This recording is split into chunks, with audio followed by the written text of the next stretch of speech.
Bonjour à tous, chers amis, bonjour, nous sommes juste avant la veille de Pessah, à moins d'une semaine, et aujourd'hui on va vivre ensemble le Seder. Vivre ensemble le Seder, ça veut dire, on va faire ensemble le Seder comme si on est assis à la table de Pessah. Quand beaucoup de gens demandent de vouloir comprendre le pourquoi du comment, c'est le moment où jamais on comprend, on va passer l'étape du Seder, étape par étape, et voir ensemble, chers amis, pourquoi le Seder il est fait de cette manière. On a eu déjà des dizaines de cours sur la Haggadah, sur Pessah, un merveilleux cours qu'on a eu ce lundi soir.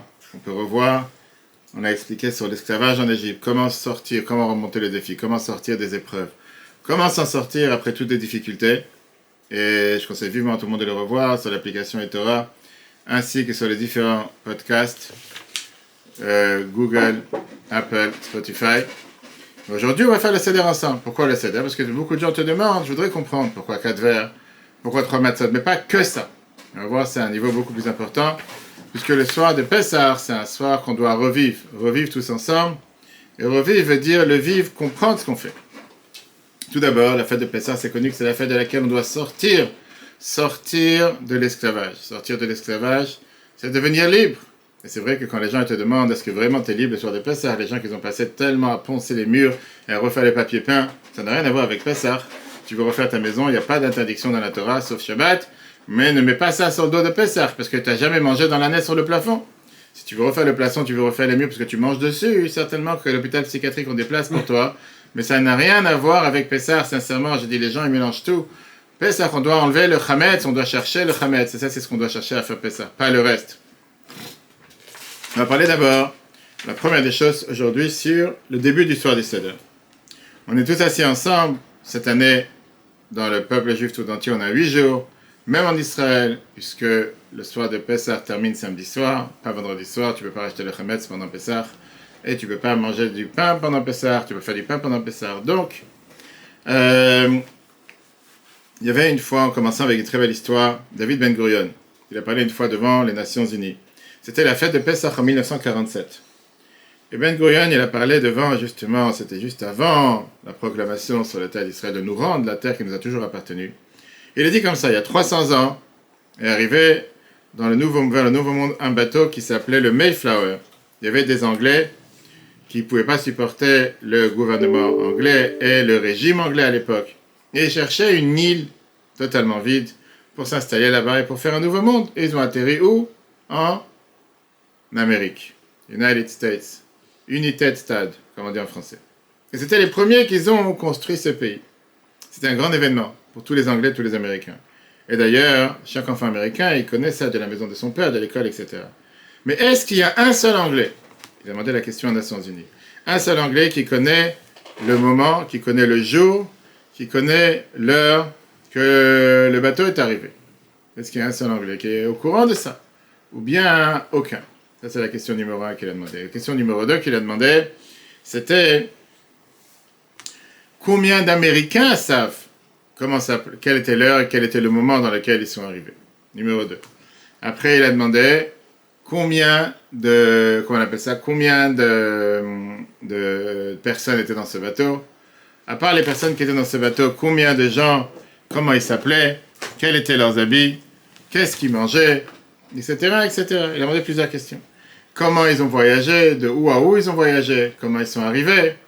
Il a voulu, avec toutes ces démarches, si tu veux, de cette question, de pouvoir essayer de montrer est-ce que quelqu'un il est au courant de quoi ils se sont nourris, où ils sont arrivés, et jusqu'à, on va dire, quel est le point principal par lequel on peut définir comment ils sont finalement installés, créés, etc. Il y a 3500 ans, il a dit. Ben Gurion continue son témoignage. Avant même que Mayflower arrive, les Juifs sont sortis d'Égypte. Chaque Juif dans le monde, l'Amérique, la Russie, l'Ukraine, le Yémen, l'Allemagne, sait exactement. Ses parents sont sortis d'Égypte au lever du jour du 15 Nissan. Qu'est-ce qu'ils étaient habillés? Ils avaient une ceinture sur leur corps. Ils avaient un bâton dans la main. Qu'est-ce qu'ils ont mangé? Des matzot. Combien de temps ça a pris pour voyager? 7 jours. ils sont arrivés devant le Yam Souf, devant la mer Rouge. On sait même le trajet qu'ils ont pris pendant 40 ans dans le désert, comment ils ont mangé la manne, l'écaille, bu l'eau du puits de Myriam. Ils sont arrivés en Jourdain, dans la terre du Jourdain face à Jéricho, et on connaît même le nom des familles de chacun, comme c'est écrit dans le Chumash. C'est Ben Gurion qui n'était pas religieux, d'accord? Jusqu'à aujourd'hui, c'est ce que j'ai donné ce matin au président du conseil général du département, le peuple juif mange la matzah. Pendant 7 jours du 15 Nissan, on raconte l'histoire de la sortie d'Égypte. Et pas seulement ça, on raconte aussi les souffrances que le peuple juif a subies depuis le début des temps jusqu'à nos jours. Et on termine avec 2 phrases. Cette année, nous sommes exil, mais l'année prochaine, nous serons libres. Shata Avdin, Shana Ba'ab Nechorim. D'accord? Cette année, nous sommes ici, l'année prochaine, nous serons en Israël. Ça, c'est ce que représente le peuple juif. Chers amis, ça, c'est ce que dit Ben Gurion, mais ça, c'est ce qu'on fait chaque année. Chaque année, c'est ce qu'on fait. La différence, c'est qu'à l'époque, nous aussi, on connaît la réponse aux questions que Ben Gurion a demandé, qu'à l'époque, personne ne savait. On sait que le 6 septembre 1620, Mepelwar est sorti du port Plymouth, qui est en Angleterre. Il y avait sur le port du bateau 102 voyageurs, parmi eux 19 femmes, 33 enfants. Et j'ai aucune idée qu'est-ce qu'ils ont mangé là-bas. Mais je ne pense pas qu'ils avaient des matzot comme nous avons. Donc, ça, c'est la raison dans laquelle on fête le soir de Pessah. On fête le soir de Pessah pour se rappeler exactement tout ce qui s'est passé. Passons maintenant au nom de la fête. Le nom de la fête, il y a 4 noms. 5 noms, pardon. Premier nom de la fête, c'est la Chag HaMatzot. Fête essentielle, la fête qui est écrite dans la Torah d'ailleurs. Pessah n'est pas écrit dans la Torah. C'est pas écrit dans la Torah, Chag HaMatzot. Le fête de Pessah, c'est la fête qui est écrite sur le nom des matzot. Pourquoi? Sur le nom des matzot que nos ancêtres ont mangé en sortant d'Égypte. C'est la fête qui est appelée dans la Torah. Le nom, comment nous on l'appelle, on verra la raison plus tard. Fête de Pessah, parce que Dieu a sauté, Passach. Dieu l'a sauté sur les maisons juives pendant la mort de premier-né. Troisième nom, Chag HaCherut, la fête de la liberté.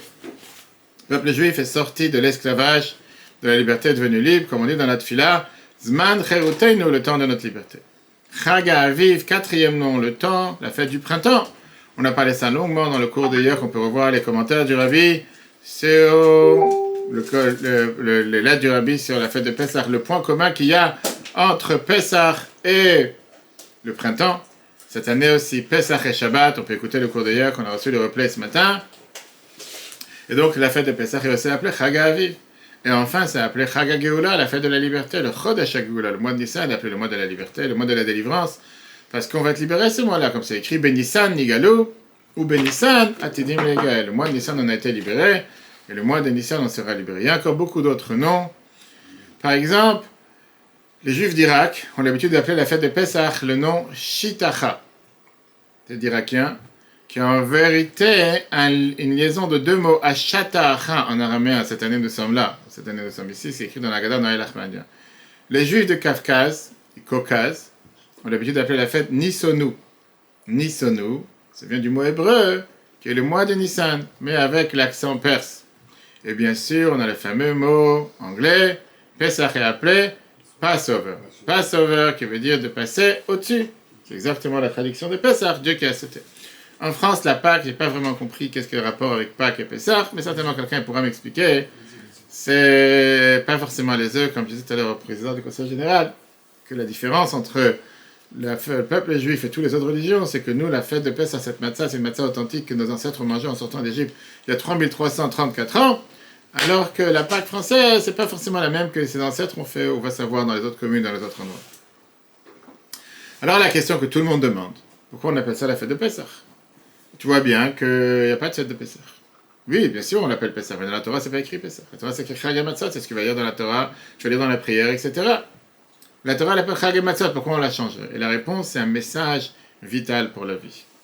On appelle cette fête Pessah pour se rappeler que Passach Hashem al Bateinu, Dieu a sauté sur nos maisons. La dernière plaie, la plaie des morts de premier-né. La Torah n'est pas mentionnée ce nom, c'est écrit Chag HaMatzot. Pour se rappeler que, pourquoi Chag HaMatzot? Pour se rappeler qu'on était prêt à faire ce que Dieu nous demande, de sortir d'Égypte rapidement, sans souci, même quand la pâte n'avait pas construit, n'avait pas levé. Nous, on remercie Dieu sur le miracle qu'il a fait pour nous, par ça qu'il a sauté sur les maisons. Dieu, il a décidé de symboliser quel exemple, qu'est-ce que nous avons fait pour lui. Du fait qu'on est parti sans que la pâte élève. Et donc, on voit en d'autres mots que chacun se rappelle de la fête avec l'effort que l'un a fait pour l'autre. Nous, on a fait un effort envers Dieu, et Dieu il a mémorisé ça dans la Torah, par ça qu'il a appelé la fête Chaga. Bravo, Matzot, au moins quelqu'un qui écoute pas comme les autres qui dorment. Et Dieu il appelle la fête, et nous on appelle la fête Chaga Pesach, pour se rappeler ce que Dieu il a fait pour nous. Pourquoi? Quand tu parles d'amour, quand tu parles de valeur, quand tu parles de qui que ce soit, des choses importantes de l'un envers l'autre, tu dois savoir que ce soit un lien entre un homme et une femme, entre un parent et un enfant, ou entre amis, en règle générale, valoriser l'effort que l'autre il a fait pour toi, c'est énormément important. Et donc dans cette histoire de Pessah, on met la base fondamentale sur le rapport de lien, d'amour qu'il y a entre nous et Dieu. Et ce rapport, depuis, c'est pas un rapport qu'il y a entre un patron et un serviteur, ou son esclave, ou bien un employeur, mais comme un père et son fils. D'accord? On commence le Seder, comme on l'a dit tout à l'heure, Pessah, c'est la fête des rois. C'est la fête où chacun doit se sentir comme un roi. Et c'est une des raisons pourquoi on a l'habitude de s'accouder. Pour les hommes, les femmes n'ont pas besoin de s'accouder, même s'ils veulent, et pourquoi pas. Mais pourquoi les femmes ne s'accoudent pas? Parce qu'on dit que les femmes, ils sont libres tout le temps, on n'a pas besoin de montrer un signe de liberté. Il y a certaines maisons, c'est problématique. Mais on parle dans la norme. On ne dira pas le nom, qu'il y a certaines maisons que leurs femmes sont vraiment des esclaves toute la vie. Donc c'est un problème pour Pessah. Les 4 verres, qu'est-ce qu'on mange à couder? On boit les 4 verres à couder, la matzah à couder, et le korech, le sandwich, puisqu'il y a de la matzah à l'intérieur, et la ficomane. Tout ça pourquoi? Pourquoi on mange à couder? Pour se rappeler qu'on est libre. D'accord? On se rappeler qu'on est libre, et on veut montrer cette liberté. Personnellement, si tu veux que je te dise, je préfère manger droit qu'à couder, parce qu'à couder, tu ne sens pas vraiment la liberté, mais c'est ce que, à l'époque, les gens avaient l'habitude de se sentir libre. C'est vrai que quand tu manges comme ça, je ne sais pas si des gens normaux dans la vie de tous les jours, ils se sentent accoudés, ils se sentent comme ça, comme des rois. On va savoir, on va comprendre les rois, si Louis XIV, il mangeait à couder ou pas. J'ai pas des films. Mais on a une autre chose dans laquelle on te dit qu'on sort la plus belle vaisselle le soir de Pessah. On a l'habitude de sortir la vaisselle. Et les rabbins de Chabad avaient l'habitude de sortir la vaisselle en argent qu'ils avaient pour Pessah, etc. On a aussi l'habitude de ne pas fermer la porte à clé après qu'on dit Shfor Hamatra. Pourquoi? Parce qu'on raconte que le soir de Pessah, c'est la nuit de garde dans laquelle Dieu protège les maisons du peuple juif, on peut tout laisser ouvert, etc. Ok. Maintenant, on est arrivé ce soir, le soir de Pessah, après avoir nettoyé la maison du Chametz. Comme j'ai dit tout à l'heure, cette année, on va nettoyer le Chametz jeudi soir. Ceux qui partent en voyage avant, ils doivent faire l'abdicat Chametz dans la maison avant. Avant, le soir, exactement. S'ils font dans la journée, c'est avec avec un flashlight, avec une lampe de poche ou une lampe. L'idéal, c'est de faire le soir avec une bougie. Et après, ils doivent faire le jeudi soir. Mercredi soir aussi, bien sûr, avant de partir. Oui. Et on brûle le Chametz vendredi matin. Une fois qu'on l'a brûlé ou qu'on a annulé, on n'a plus de Chametz qui nous appartient, même si on a du Chametz dans la maison. Il n'y a pas de problème. Le fait qu'on fait la vente du Chametz, comme on va faire après. Avec du Chametz, t'as dit? Non. On fait la brasse à manger jeudi soir. D'accord? Je garde tout dans un sachet, je le brûlerai que le vendredi. Oui, mais sauf que beaucoup de gens font l'erreur, qu'ils mettent ça dans leur valise, et qu'après ils se retrouvent pendant Pessah, ils ouvrent la valise pour prendre un habit, et ils voient qu'il y a du Chametz à l'intérieur. C'est pas la meilleure des choses à faire. À part si quelqu'un y réfléchit, il fait attention. L'idéal, c'est de donner à quelqu'un, de le brûler à côté ou quoi que ce soit. Mais beaucoup de gens m'appellent parfois et disent voilà, mais là pendant Pessah, il y a du Chametz dans la valise. Comme j'ai dit tout à l'heure, on n'a pas besoin de se séparer de tout le Chametz qu'il y a dans la maison. On peut très bien avoir des gâteaux, du pain, etc. qui est enfermé. Et c'est d'ailleurs la raison pourquoi on fait la vente du Chametz. Et la vente du Chametz, c'est important de le faire pour ses proches, sa famille. C'est pas jouer l'idiot comme certains malheureusement qui non, j'ai pas besoin, c'est ma femme qui va le faire. Comme les gens me disent à ce moment. Qu'est-ce que ça te dérange de remplir une ligne sur une feuille, donner un pouvoir au rabbin de vendre ton Chametz? Il vaut mieux le vendre 2 fois que pas le vendre. Puisque la problématique d'avoir du Chametz chez toi, c'est que à ce moment-là, pas seulement tu transgresses le fait d'avoir du Chametz qui t'appartient, mais tu ne pourras pas en profiter après Pessah. Chametz Shavar Alav à Pessah, tu devras t'en débarrasser. Mais venir me dire que tu n'as pas de Chametz chez toi, c'est pas vrai. Aujourd'hui, on n'est plus comme il y a 100 ans, où tu avais une marmite dans laquelle tu cuisinais toute l'année. Aujourd'hui, on a tous de la vaisselle avec du Chametz. On a tous des choses dans lesquelles, des éléments dans lesquels il y a du Chametz. Que tu veuilles ou pas, il y a du Chametz partout. Et c'est pour ça que les Chachamim, mais plusieurs centaines d'années, on a donné tout un cours sur la vente du Chametz. On peut revoir sur l'application eTorah et sur les podcasts différents. Pourquoi l'importance du Chametz? C'est important de les vendre pour se séparer. Comme le Rabbi disait, proposait chaque année de s'inquiéter pour chaque connaissance que tu as qui vende son Chametz. Faire en sorte que ça dérange. Mais une ligne, tu peux le faire mériter vendant son Chametz, au moins il est quitte. Passons maintenant à la table du Seder. Première des choses, en revenant à la maison, différentes coutumes, certains qui préparent la table du Seder, le plateau avant de rentrer, certains chez Chabad, on a l'habitude de préparer le plateau une fois qu'on est rentré. Pas oublier que cette année, on ne pourra pas commencer le premier Seder avant 9h22. Et donc, ça ne sert à rien de commencer à 8 heures. Comme j'ai dit aux gens, très bas, on aura l'office si Dieu veut, puisqu'il ne faut pas oublier que cette année, on est un mois en décalage. On est déjà mi-avril, alors que Pessah aurait dû être il y a un mois, parce qu'on a 2 mois d'Adar. On a déjà changé l'heure aussi. Ce qui fait qu'il faut commencer le Seder dans la nuit. D'accord? C'est pour ça que c'est important que les enfants ils aillent dormir, etc. On a l'habitude de préparer d'abord le plateau, et chez Chabad, on a l'habitude d'avoir. Pas du tout, même pas un rêve. Le Seder, il est essentiel pour lui. Le Seder, il est essentiel pour les enfants. Il faut dormir dans la journée. Et c'est d'ailleurs un merveilleux discours du Rabbi que j'ai envoyé à la famille cette semaine, de 1980, le Rabbi dit que c'est à nous, les parents, de tout faire, de leur dire que c'est les rois de la table du Seder, c'est l'essentiel, leur donner des cadeaux, leur faire comprendre que c'est important pour eux qu'ils dorment bien dans la journée, pour qu'ils soient en forme le soir. J'ai la chance d'avoir les enfants qui sont présents tous les années, le soir de Pessah, depuis 9h, 10h jusqu'à 3h, 4h du matin. Ils sont réveillés jusqu'à la fin, ils ne veulent pas quitter la table du Seder. Le soir de Pessah, on fait énormément de choses essentiellement pour les enfants. Tout ce qu'on fait, la majorité des étapes, des 15 étapes, c'est pour que les enfants posent des questions, pour que les enfants s'émerveillent, pourquoi on trempe ce soir. Bref, tellement de détails. C'est fait pour les enfants. Toute l'histoire de Haggadah, Veigat Alevintra, tu raconteras à tes enfants.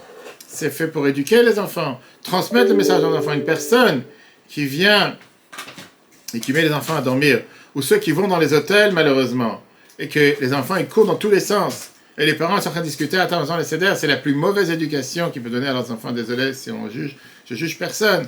Mais je dis, c'est le soir de l'année où il faut investir pour les enfants.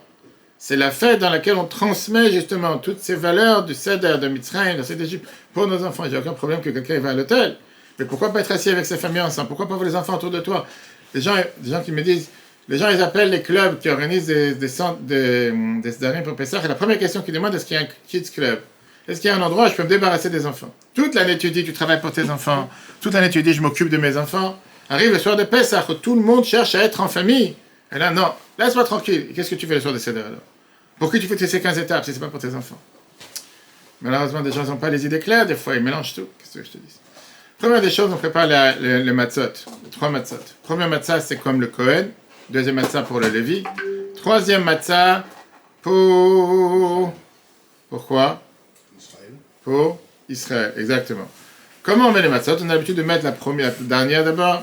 Après ça, on met la deuxième. Et dessus, on met la troisième, qui est le Kohen.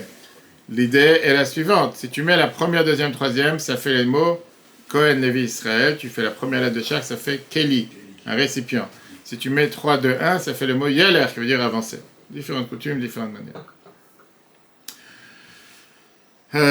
Une fois que tout le monde est assis à la table du Seder, on voit que cette année, on n'a pas forcément réussi à amener tout le monde. Chaque année, il y a des gens qui sont pas. C'est dans la raison pourquoi le Bet Rabat Seine-et-Marne, depuis 20 ans, se bat pour, comme le Rabbi nous a demandé en 1954, de s'assurer que chaque juif ait sa matzah shmura pour le Seder, surtout ici en Seine-et-Marne, comme je disais tout à l'heure, le président du Conseil général, en contact avec 360 communes. Au moment où on parle, c'est en train de partir sur tout le département, en 48 heures, par chronopost, pour s'assurer que chaque juif ait sa matzah, parce qu'il y a beaucoup de juifs que si tu leur envoies pas la matzah, ils n'auront pas la matzah pour Pessah. Et oui, il y a des gens qui vont toujours aller en te disant, mais j'aime pas la matzah brûlée, j'aime pas la matzah, moi je préfère la matzah carrée blanche, là elle est brûlée, là elle est cassée. Alors tout d'abord, comme je dis à tout le monde, même les matzot que nous on reçoit par avion, par conteneur, ils arrivent aussi cassés. Tout celui qui n'a jamais reçu un kilo de matzah et qui l'ouvre, qui me disent que sur les 16 matzot qu'il a reçus, ils sont tous entiers. C'est un mensonge, d'accord? Et c'est une des raisons pour qu'on fait le tri. Parce que sur les 16 matzot qu'il y a dans un kilo, en général, tu as environ 3, 4, ceux d'au-dessus, ceux d'en dessous qui sont cassés, qui ont reçu des coups. Et parfois au milieu aussi. Et parfois, des fois, tu peux à peine tirer 3 entières d'un kilo de 16. Donc à plus forte raison que c'est cassé. Maintenant, le problème, c'est pas que... C'est sûr que c'est l'idéal d'avoir des matzot entières pour le Seder. Mais le plus important, c'est de manger la matzah shmura. Et en quantité, on va voir après quelle est la quantité. Le plus important, c'est de les avoir. Deuxièmement, on fait les autres étapes qu'on met sur le Seder. On va passer les six choses qu'on met sur le plateau. Les simanimes du plateau qu'on va voir. Alors, chez Chabad, on a l'habitude de prendre un coup de poulet. Certains, ils prennent un os. Certains, ils prennent une joue, je ne sais pas quoi, quel autre élément. Un coup de poulet, c'est pour se rappeler le sacrifice qu'on avait l'habitude d'amener dans le temple. Pendant Yom Tov, l'os, exactement, c'est l'os, on a un coup de poulet, on enlève la viande parce qu'on ne veut pas faire quelque chose qui ressemble au temple, et on le met du côté droit, d'accord? De l'autre côté, Betsa, qui est l'œuf, on met pour se rappeler le Korban Chagiga qu'on avait l'habitude d'amener au temple, ça on le met en général à gauche. Tu le manges demain? L'œuf, on le mange le soir, la première des choses qu'on mange au début du repas du Seder. Dès que on commence sur Shulchan Aruch, la première des choses qu'on mange, c'est l'œuf trempé dans la salée. Oui. Après, j'ai dit, si on va faire maintenant toutes les coutumes, on va faire des heures. Il y en a qui te disent que c'est le premier-né, il y en a qui te disent que c'est la fille qui n'est pas mariée, il y en a qui te disent, va savoir. On mange en général chez Chabad, on mange l'œuf au début du repas. Maintenant, il y en a qui, pourquoi pas? L'œuf, on le laisse entier sans éplucher et pas cassé. Et c'est vrai qu'il roule un peu sur le plateau, on le fait tenir. Et pourquoi on met l'œuf sur le plateau de Pessah? L'œuf ressemble au peuple juif. Plus tu le cuis, plus il devient dur. Peuple juif, plus tu essaies de le faire souffrir, plus il endure, comme on dit. D'accord? Ça, c'est un des secrets du peuple juif. Maintenant, le maror, qui est les herbes amères, ou certains vont te dire la romaine, ou la salade, ou les endives. Chez Chabad, on prend les deux. Et les herbes amères, c'est pas vraiment les herbes amères, c'est plutôt la racine qui est amère. Mais il fait la salade verte, la romaine et le réfort. On met 30 grammes de chaque. Et t'es pas obligé de mettre 30 grammes. La quantité minimale, c'est 19 grammes. 19 grammes puisque c'est un kazaï de banane. On le met entre les deux. On fait comme un diagonale entre l'os de poulet ou le cou, l'œuf et le maror qui est au centre. Par contre, il faut s'assurer que la salade soit sec, puisqu'on fait attention de ne pas tremper la matzah. Et si tu mets la salade qui est encore mouillée parce que tu l'as nettoyée, s'assurer d'abord qu'elle soit assez nettoyée, qu'il n'y ait pas de verre à l'intérieur. Mais en général, quand tu prends des choses de bonne qualité, et surtout qu'on a ici en France la chance d'avoir des salades qui poussent sous serre, j'ai rarement vu des bugs à l'intérieur ou des voyageurs, comme on dit. Si tu prends, comme une année, on a pris des salades de gush katif, il y avait plus de vers et de mouches que tu as trouvé ailleurs. Mais tu trouves des choses sensées, tu vas trouver des choses de bonne qualité. Tu n'as pas besoin d'expliquer à n'importe quel juif pourquoi on prend du maror dans le soir de Seder. Chacun il a son paquet de maror toute l'année, son paquet d'amertume. Et c'est surtout pour se rappeler l'amertume qu'on mangeait qu'on avait en Égypte. C'est pour ça que les gens qui prennent la charoset, on va arriver tout de suite, qui est ce ciment, pour se rappeler le ciment, et qui te met des dattes et des figues et du miel et de la compote et de tout ce que tu veux. La charoset, c'est pas pour se rappeler les bonheurs qu'on avait, c'est pour se rappeler le ciment, les souffrances. Maintenant, comment on fait chez Chabad la charoset? On met des pommes, poires et noix, pour se rappeler le ciment avec lequel nos ancêtres en Égypte ont construit les murailles de Ramsès et Pithom. Si maintenant tu as construit des murailles avec des dattes et des figues, pourquoi pas? Mais je ne sais pas si ça collait. Maintenant, la question que tout le monde demande justement, alors pourquoi beaucoup de gens ont l'habitude de faire la charoset douce? Si la charoset qui est le ciment, et pour se rappeler l'amertume, alors pourquoi beaucoup de communautés ont l'habitude de faire des pots de charoset avec des dattes, des figues, et va savoir beaucoup de choses. D'un côté, c'est pour se rappeler les travaux forcés qu'on avait en Égypte. Mais à ce moment-là, elle ne devrait pas être douce. De la même manière, pourquoi le maror, qui vient te rappeler les souffrances, il est piquant, le chen. Je raconte une fois, quand j'étais en Russie, j'ai organisé beaucoup de sdarim en Russie. Et une fois, quand j'étais en Russie, j'avais organisé un seder. Je crois que c'était à Irkoutsk, c'était la frontière avec le Japon, en fin fond de la Sibérie. Et j'ai pas trouvé du chen, du réfort. Je suis parti au marché là-bas, les gens faisaient l'accueil, j'ai trouvé des carottes blanches qui avait vraiment l'air du réfort. Mais tu vas savoir expliquer à quelqu'un que tu veux du réfort et pas des carottes blanches. Et donc je me suis retrouvé le soir de Seder avec des carottes blanches à la place du réfort. Je savais exactement la même taille, la même... je ne me connais pas trop dans les produits agricoles, mais au final c'était amer. Je peux te dire que c'était pas forcément du réfort, mais c'est exactement la même chose que tu avais besoin pour le Seder. Une fois j'avais pas de remède, j'ai pris des endives. Tellement de choses que tu peux prendre si quelqu'un n'a pas telle ou telle chose. Pourquoi la charoset est douce? Une explication qui est expliquée dans un des livres pour te dire que l'esclavage en Égypte était pour nous préparer, peuple juif, à servir Dieu. Et c'est pour ça qu'au final, elle est douce. Parce qu'au final, c'est par ça qu'on l'a expliqué longuement lundi soir dans le cours, qu'on peut réécouter sur l'application et Torah, qu'on doit tous passer des défis dans la vie. On a tous des épreuves. Mais c'est à toi de choisir le type d'épreuve que tu veux avoir, matériel ou spirituel. Si tu regardes cette épreuve comme un défi à remonter, tu vas t'en sortir. Si tu regardes ça comme une galère, comme une corvée, comme va savoir, l'enfer la plus grande, tu ne vas pas t'en sortir. Tu as des gens qui se lèvent le matin, ils se demandent qu'est-ce que je vais râler aujourd'hui? Quelle est la chose qui va faire que je vais être disjoncté aujourd'hui? Tu as des gens qui se lèvent le matin, la première des choses, dis merci Dieu que tu respires. Dis merci Dieu que tu as 2 yeux, que tu as 2 mains, tu as 2 pieds, tu peux bouger, tu peux avancer. Après ça, tout le reste c'est du bonus, donc tu ne prends pas la tête. Et au final, la 6e étape, la 6e chose qu'on met sur le plateau du Seder, c'est le chazeret. Le chazeret, qui est la même chose que le maror, qui est encore une fois la feuille, les herbes amères et le réfort, et on met ça encore une fois en bas. Le plateau est prêt. Maintenant, on va passer aux 15 étapes. La Seder, pour te montrer que cette année, les Chachamim, ce soir, on va voir après les détails pourquoi et comment, on a mis un ordre. 15 étapes dans lesquelles on te demande de suivre cet ordre, et c'est d'ailleurs ça toute l'histoire du Seder, de faire les choses avec ordre. On a parlé longuement ce Shabbat sur la première mitzvah que Dieu a demandé quand on est sorti d'Égypte. Faites-vous un calendrier, faites-vous un ordre. Ne soyez pas comme ça en train de se lever le matin. Qu'est-ce que je vais faire aujourd'hui? Non, faites-toi un ordre. On va passer d'abord les étapes rapides, et après j'espère qu'on aura le temps de voir si dans le deuxième cours aujourd'hui à 14h, on verra la suite. On va voir les différentes étapes en fonction de comment on avance. Mais d'abord, première étape, c'est le kiddush. Kiddush, chacun a le devoir de faire le kiddush.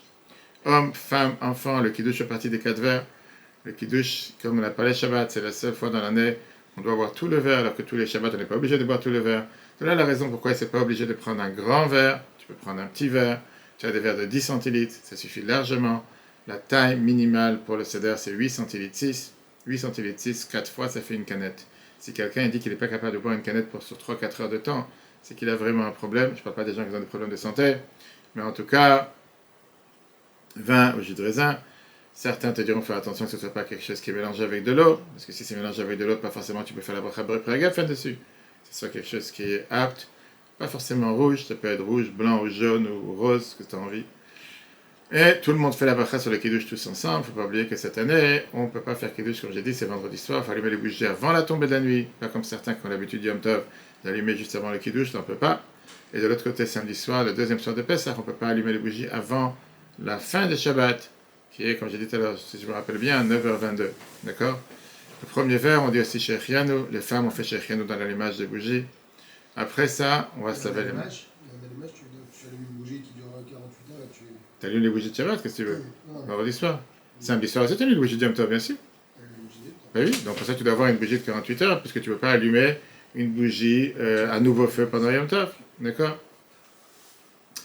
Ou Khatz, on se lave les mains sans bracha parce qu'on va manger l'oignon dans l'eau salée ou le persil ou différents autres éléments qu'on trempe. Et d'ailleurs, ça c'est une des choses qu'on fait pour étonner l'enfant. Donc c'est quelqu'un il a mis ses enfants à dormir, il a raté, il peut sauter l'étape. Il y avait une histoire que je raconte chaque année, comme quoi là on se lave les mains sans bracha. Il y avait un juif qui était une fois dans le seder du Rabbi. Le Rabbi avait plusieurs invités à son seder jusqu'en 1970. Il y avait un juif qui était là au seder et qu'il a fait au khatz. Il était dans la cuisine et il a fait Baruch Ata Hashem, Anetilat Yadayim. Il pensait ça, il va maintenant manger. Et il a fait la bracha. Qu'est-ce qu'il faut faire maintenant? Après la halakha, qu'est-ce qu'on fait? Est-ce qu'il doit manger ou pas?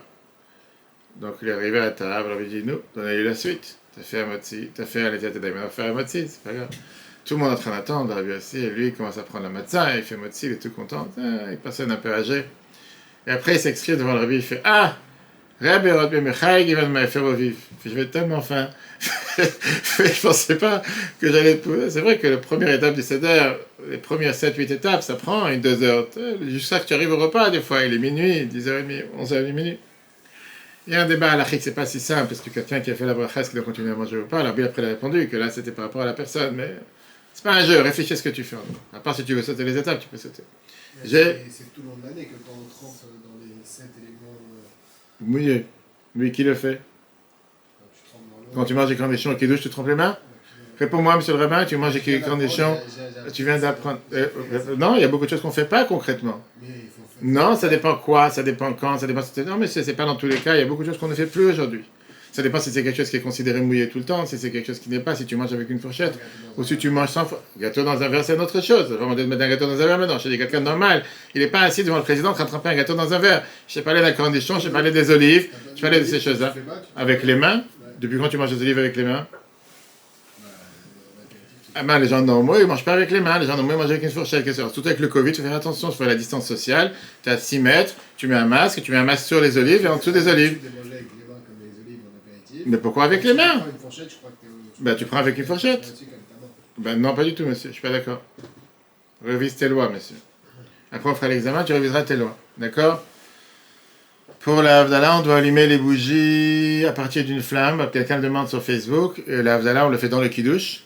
Donc, il n'y a pas de bougie, il n'y a pas de flamme d'Havdalah allumée. C'est dans les bougies qui sont allumées avant le kiddush samedi soir. On va faire la Havdalah dans le kiddush. On fait Boré Moraesh en regardant les bougies qui sont allumées. On n'allume pas la bougie de la Havdalah proprement dit, puisqu'on ne peut pas éteindre non plus Yom Tov, un feu qui est déjà allumé. Par contre, dans le kiddush, on fait la Havdalah. La suite, une fois qu'on est passé à Karpas, on a trempé pommes de terre, / oignon, / persil, / ce que tu as envie, dans l'eau salée ou dans l'eau avec le vinaigre. Certains mettent du sucre, il y en a qui vont tremper dans la rissa, on va savoir chacun avec ses choses.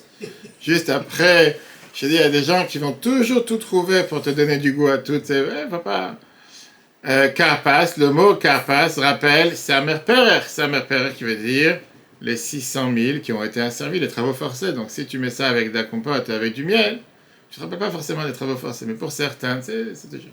Juste après, on passe à Yachat. C'est encore une étape qu'on fait pour que les enfants ils posent des questions. Encore une étape qu'on fait pour que les enfants ils se demandent qu'est-ce qui se passe. Pourquoi tu casses la matzah, tu ne manges pas. Pourquoi tu casses une moitié et tu mets l'autre moitié de l'autre côté. Certains ont l'habitude de cacher la matzah, que les enfants vont les découvrir pour demander des cadeaux. Je te la donne si tu me donnes un cadeau. Le rabbi était contre. Le rabbi parlait que c'est pas du tout bien d'éduquer les enfants à voler, capturer. Alors oui, c'est un jeu, on comprend. Peu importe, on cache la matzah. Et pourquoi on casse la matzah? Parce qu'on va faire tout de suite Helach Ma'ania, voici le pain de misère que nos ancêtres ont mangé. Et le pain de misère, en général, est considéré un pain qui n'est pas entier. Même si, entre nous parlant, la matzah, c'est pas forcément le pain de misère, c'est le pain le plus cher qu'il y a sur le marché.